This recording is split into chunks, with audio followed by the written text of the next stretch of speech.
All right, all right, all right. We in this thing, gang, gang. This is Potty Train. You are now watching, listening to the Juke Boy Sports Show. I am your host, Kyng Ralph, here doing a solo dolo show.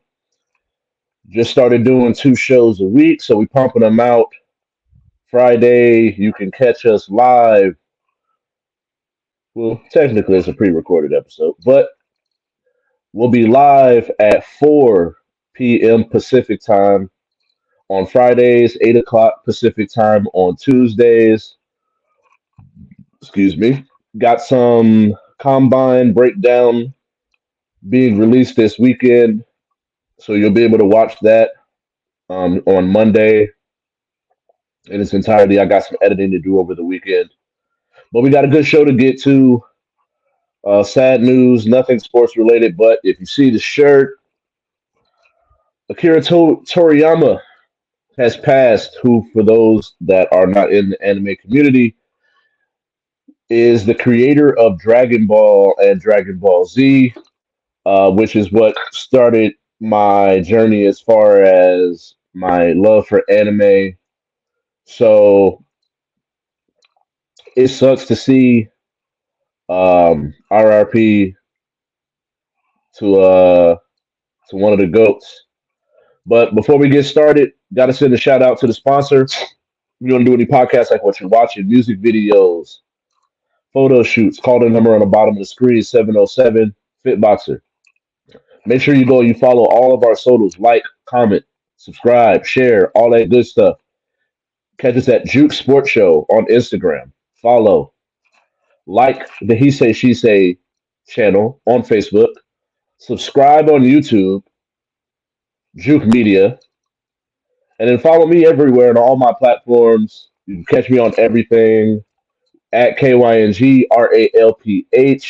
Make sure you add an underscore for X or Twitter, whatever they calling it. And we got to get into it, man. It's I've seen a lot of memes and things of that such. LeBron, the conversation of LeBron getting a statue. I don't know why it says trophy. Why did I put trophy? Statue. Does LeBron deserve a statue with the Lakers? Hell no. Not there yet.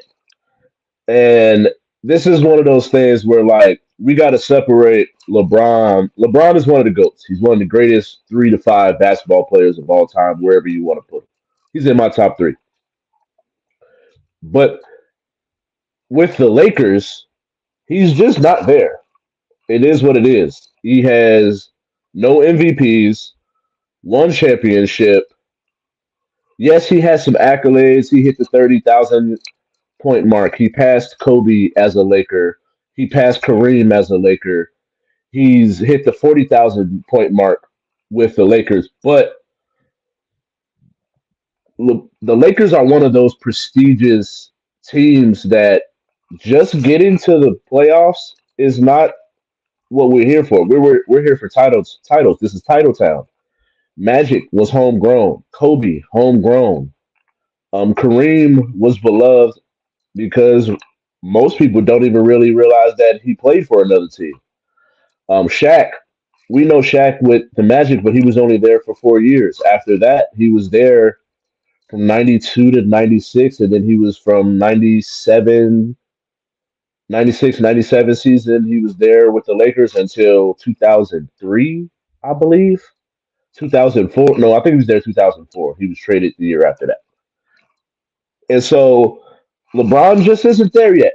I think if he was to win a title, win another title, it would help his case as far as getting one. LeBron as a player should get a statue in Cleveland. Even get a statue in Miami, if you will. But as far as the Lakers, no, not. He just doesn't have enough. His career doesn't have enough cachet. And so last on Tuesday, if you watched the show, I talked about the 2000s versus the 2010s era teams. And so it got me thinking about the eras and what era of basketball would win in a tournament. And it's no disrespect to anybody from the 70s or the '60s, but I just don't think like you have a chance. I think that after the '80s and beyond, the skill level and then just the pure size of everyone, athleticism, skill, size would be too much. So automatically, I'm disqualifying anybody from the '60s and '70s, although they did have some greats. I think Bill Russell would still be able to hold his own defensively, but I think outside of a pick and roll and dive into the basket, I just don't see him being a factor offensively, which I don't think that you would be able to stick. He wouldn't be as big a factor in a game of eras, like an eras tournament. And so with the '80s, you got, if I'm just starting with a five, is Zeke, Magic, Bird, Kareem, and then at that point, who do you go with at the four? You can go Mikhail. You can go Chuck. I actually think Ralph Sampson is another one that would be great because of his ability to stretch the floor while also being a rim protector. And then when you go into the '90s, you can go plethora. You can go Mike. And then at that point, that's where it's like, all right, do you go Gary Payton? I probably would go GP if I'm doing the '90s. GP, obviously Mike, Scotty, Chuck, and then I would go Kareem. And I think that that's a team that could be up with anybody. And then that's when you get to the 2000s. I've already said my squad. So my squad would be AI, Code, T Mac, Duncan, Shaq. I probably would go KG, Shaq, just because y'all know how much I love. If you know anything about me, you know how much I love KG. And KG is just going to be over Tim Duncan, in my personal opinion. Tim Duncan will be my first off the bench, um, depending on the lineup that you want to run. And then with the 2010s, that's when you can go. Trying to think, who would I put at point? Because you definitely got to go LeBron. 2010, 2010s, you definitely. Me, I'm going. I'm gonna go Steph, LeBron.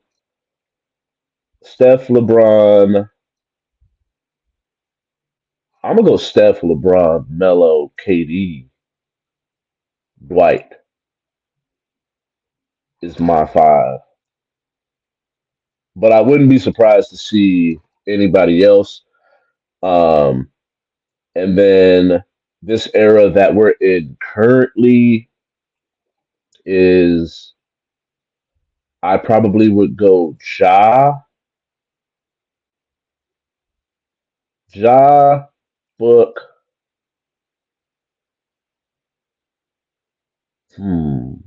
Ant, although they haven't had some of the careers. I probably go Kawhi. I probably go Kawhi or Paul George in that three spot, and then definitely Giannis and Embiid because y'all know how I feel Embiid over Yoke. So in that sense, it would be. I think with the 2000s team, I think that the 2000s was just the golden era in my personal opinion. I think, like I said, I think it was a bridge between the physicality, the athleticism, while also being having shooting with T Mac, with having the shooting of a of Kobe, spacing of KG, Shaq's dominance. Um, I'm just gonna go 2000s. I think it would go 2000s, probably the 2010s, honestly, just because of sheer scoring ability.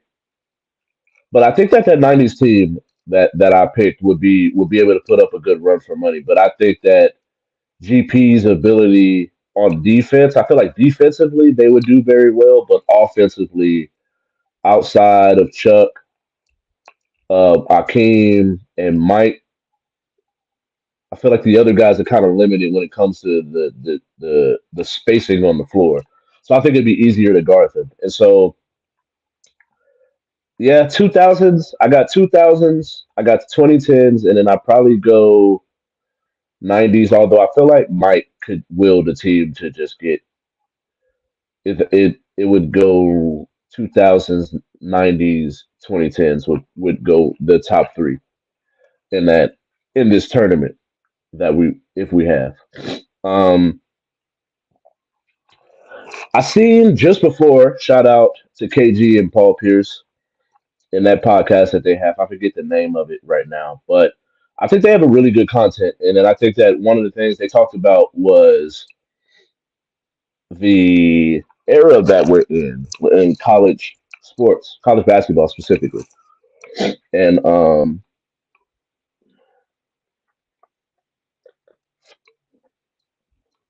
Juke. And so this era in college basketball sports, well, college basketball, um, where players are either going overseas, they're going to the G League Ignite, um,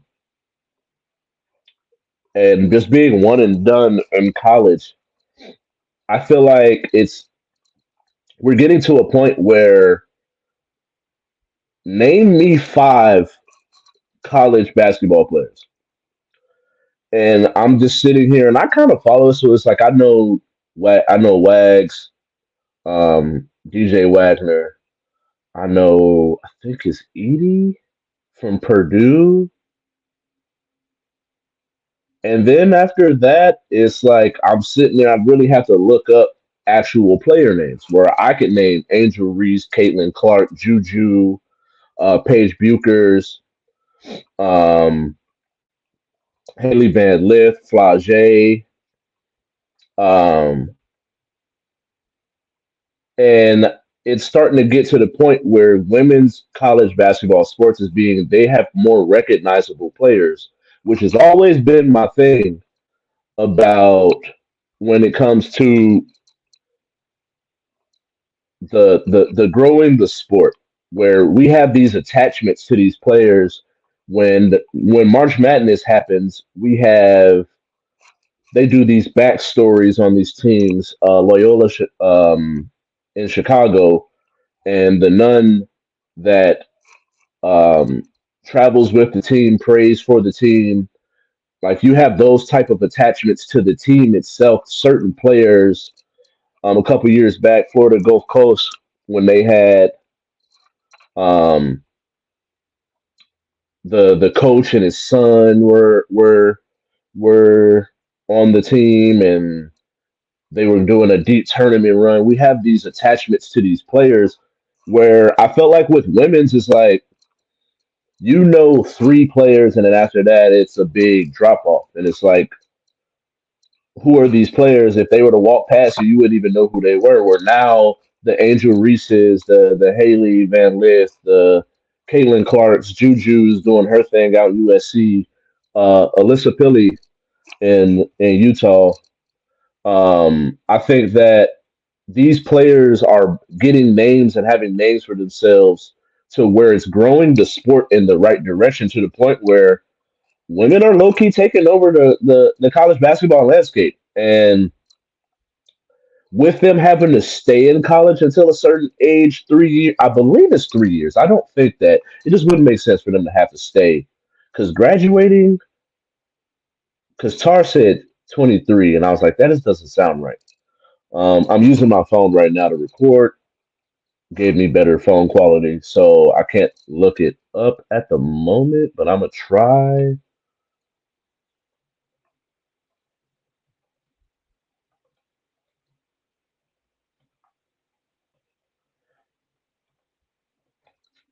And so the age limit, nope, I need WNBA, not NBA.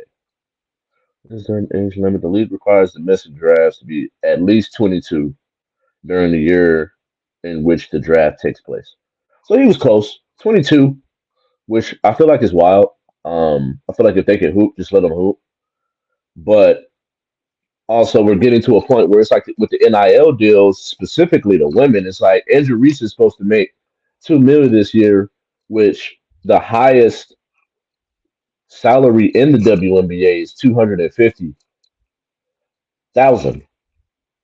So why would I even try to leave early and cut my money in a quarter of the money, and hopefully I'll be able to make it up on the back end with when it comes to marketing deals. But that's why would I take that risk?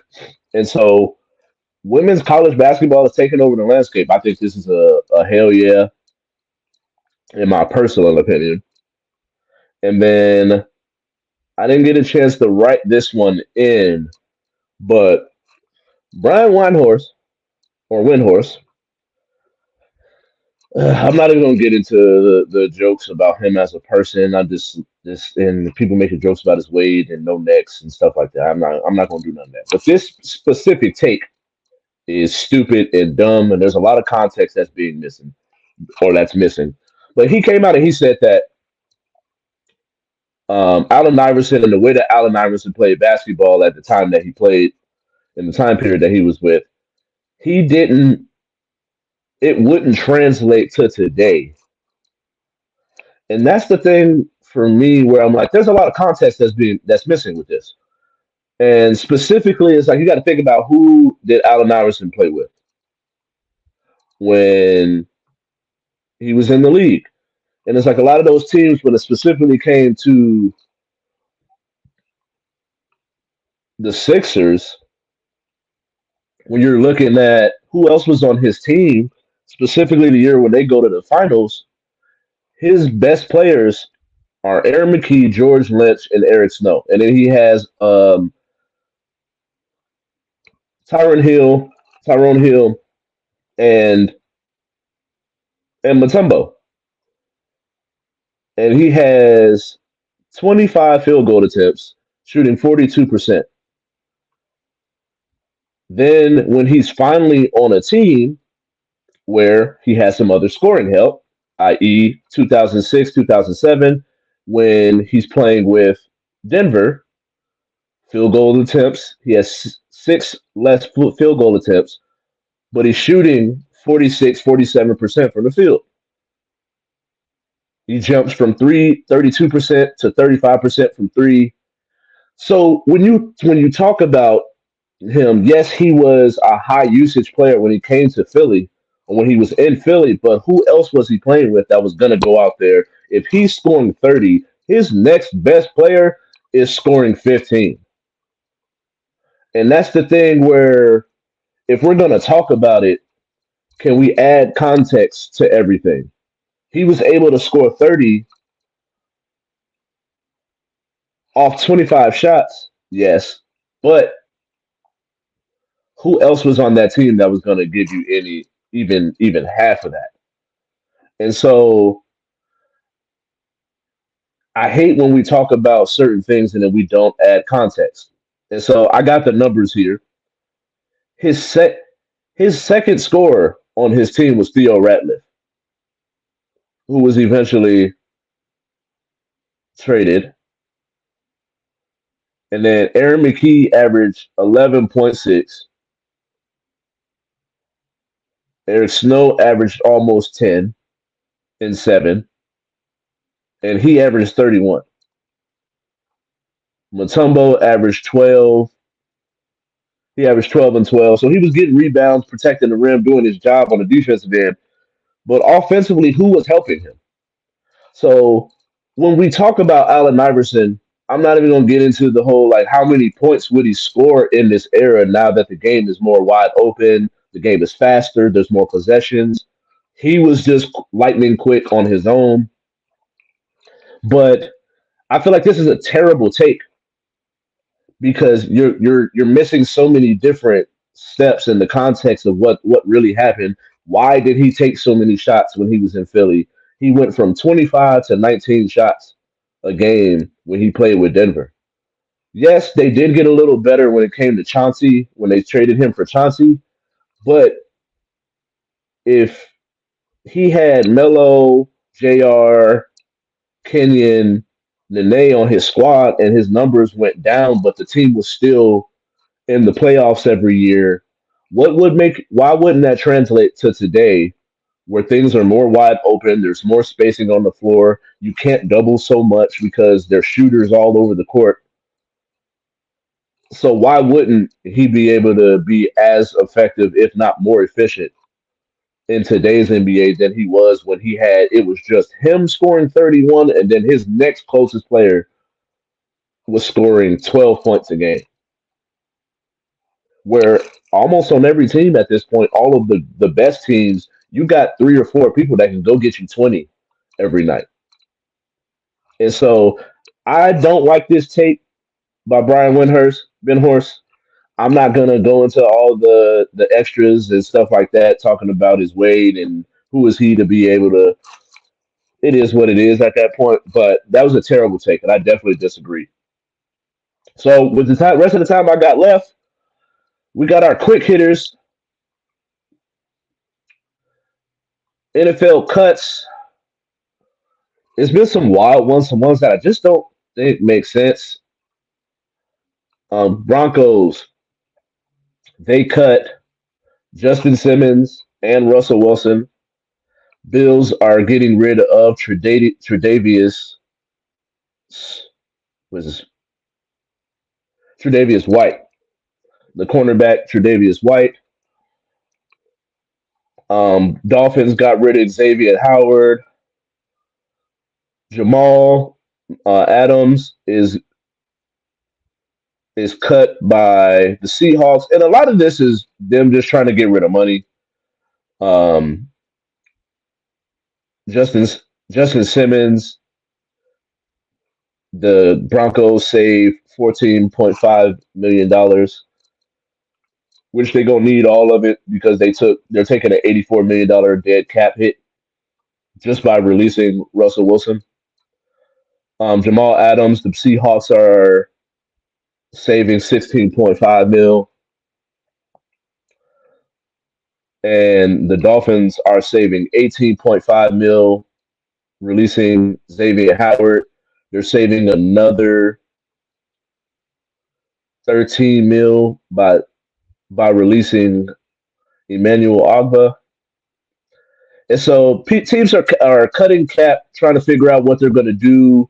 The Bears released Eddie Jackson, and I feel like this is going to cause a big domino effect. There's a lot of safeties, quarterback help, which, as a Raider fan, I really hope that we can snag up one or two of these because we need help in that category.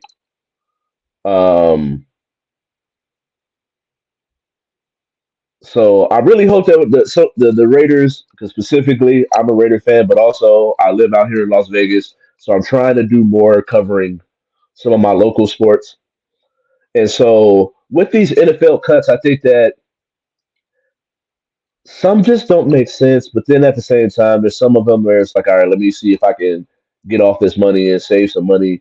Try to bring in some players that are younger, fit my scheme a little better, and aren't injured so much.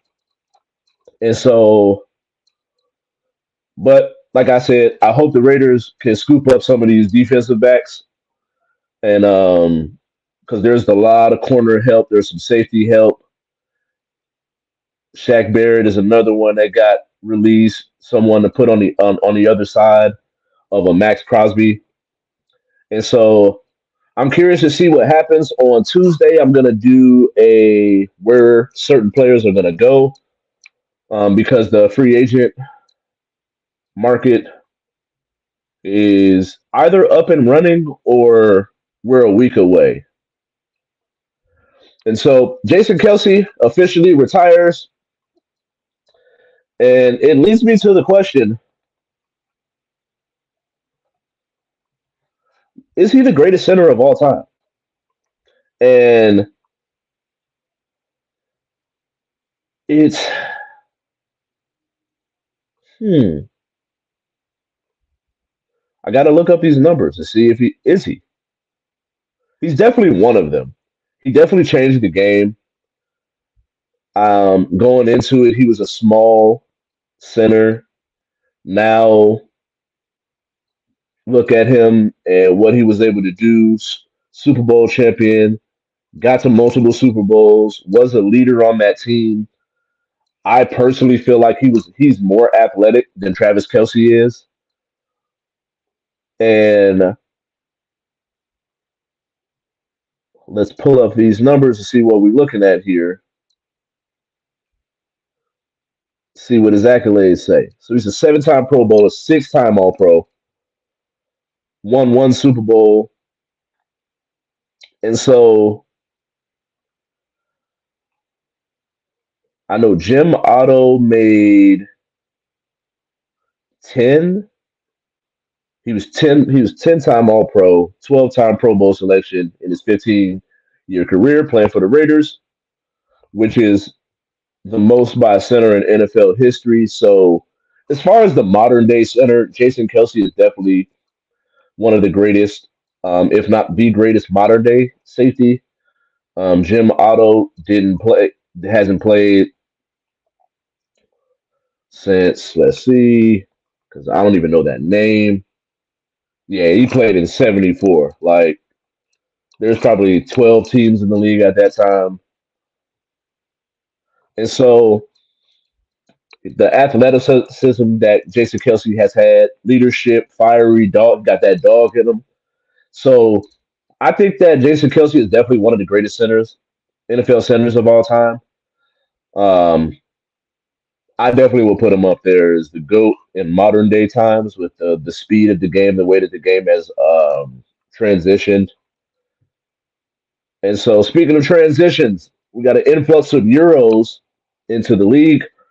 And Gilbert Arenas had some things to say as far as criticism. He was low key trolling because he was talking about defense. The defense is so bad, get rid of the Euros because they don't play defense.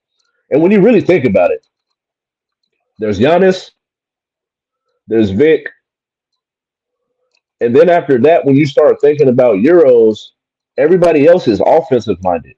Jokic, Doncic, even when Mirotic was in the league, Pau Gasol, Mark Gasol won a Defensive Player of the Year. Pau Gasol was a pretty decent defender, but what was the knock on them as players when we started getting the European influx into the league? It was they're soft, can't handle the physicality, and so I don't think that they ruined the league. It definitely has changed the game to where people are so offensive minded, where instead of trying to get a stop, I'm just going to shoot threes and hope you shoot twos. And that's the thing for me where I just feel like it's this that has definitely changed the game in a negative light. And I dislike that part because I'm just such a defensive guy. I don't think that the offensive game has changed so much to where it's hard. I do think it's harder to play defense, but I do think that there's a certain way, like you can ride your man's hip on the way to the basket to make it a tough angle to get a shot across. Instead of just giving up straight line layups to the rim, and then rotations are slow. Like last night, Vooch gets banged on, and I'm like, Vooch, get over, bro. Like, rotate quicker. You got to rotate sooner. And rotations are slow, and it's definitely changed the game to where I'm not gonna go out and say that the Euros ruined the game, but they've definitely changed it to where it's just a different game than what we grew up on. And so I like the furtherment and the advancement of the basketball game. I love the way that the women are playing. I just seen where Trey Young was asked about a 3-point contest between him and Caitlin Clark. Both of them are the only players to lead college basketball in assists and scoring. So I think that would be a really dope thing to do. Um, but we gotta go. I gotta get up out of here. Like I said, make sure you go and you follow all of those socials. It has been a pleasure. Thank you all for watching. See you next week. And like I say, love, peace, and the ace of